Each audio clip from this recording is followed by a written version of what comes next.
Many small towns across northeast Georgia look and feel very much as they did when they were founded years ago. Commerce is one of those places, and there's a family there who want to bring one of the city's oldest treasures back to life. News Channel 32's Jill Schroeder has the story in tonight's Georgia Journey. The House family came to Commerce about 2.5 years ago to renovate this 100-year-old home. Little did they know that was only the beginning of a much bigger project. There were holes in the floors. The plaster on the walls had been falling off to expose brick on half of the walls. The windows had been boarded up and underneath had just been crumbling in. Robert is talking about the building he bought downtown to use as a martial arts studio.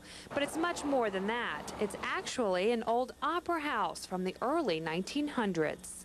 The opera house, I believe, came into being during the boom of the mill that made Harmony Grove Commerce what it was. It's a bit of an eyesore now, but not to Robert and Ling, who have visions of restoring the historic music hall to its original motif. We want to bring out the full beauty of the place. So to really make sure that the plaster in areas is falling apart, we have to pull that down.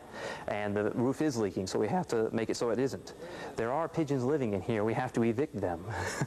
And with each task, they uncover bits and pieces of the town's history. With our newest discovery here, I thought it was just a rag rolled up on here, but when I unrolled... But it's actually a very well-preserved stage backdrop. But Robert has no idea how old it is.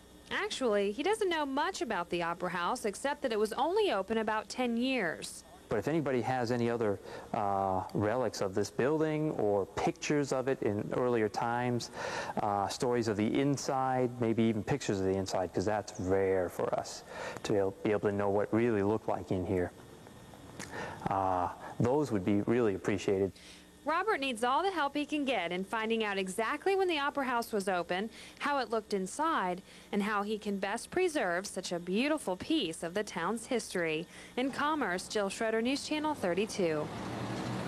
The owners would like to have the stage ready for aerobic and yoga classes within the next month, but restoring the entire Opera House will probably take a few years.